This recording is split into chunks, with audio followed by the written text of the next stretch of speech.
सभी को जय मसीह की।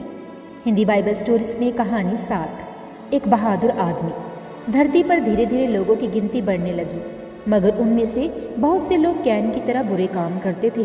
पर वह एक आदमी उन सबसे अलग था।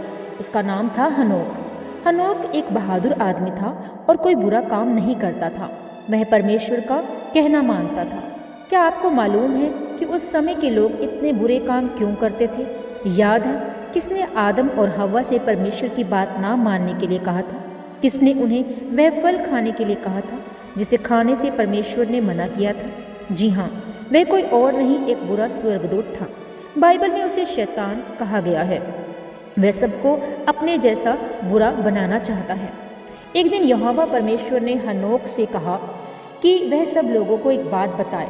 वह बात शायद किसी को भी पसंद ना आती। जानते हैं वह बात क्या थी? वह ये थी कि परमेश्वर सब बुरे लोगों का नाश करने वाला है। ये बात सुनकर लोगों का चेहरा जरूर गुस्से से लाल हो गया होगा। उन्होंने शायद हनोक को मार डालने की भी कोशिश की होगी। सोचिए, ऐसे में लोगों को परमेश्वर की बात बताने के लिए हनोक को कितनी बहादुरी से काम लेना पड़ा होगा। परमेश्वर ने हनोक को उन बुरे लोगों के बीच ज़्यादा दिन नहीं रहने दिया।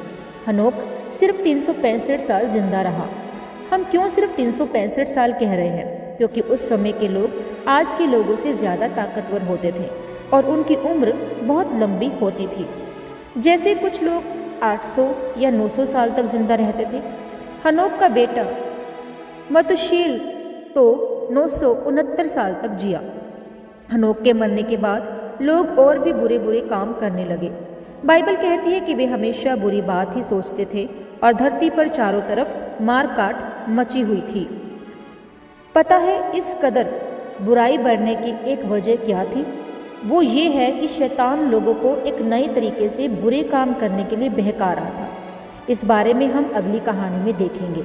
आप इस कहानी को उत्पत्ति 5 उसका 21 से 24 और 27 वर्ष में पढ़ सकते हैं, और उत्पत्ति 6 उसका 5 वर्ष और 11 से 13 वर्ष, इब्रानियों 11 उसका 5 वर्ष और यहूदा का 14 और 15 वर्ष आप इस स्टोरी के लिए पढ़ सकते हैं। सो प्रभु आप सबके साथ हो। सभी को जय मसीह की।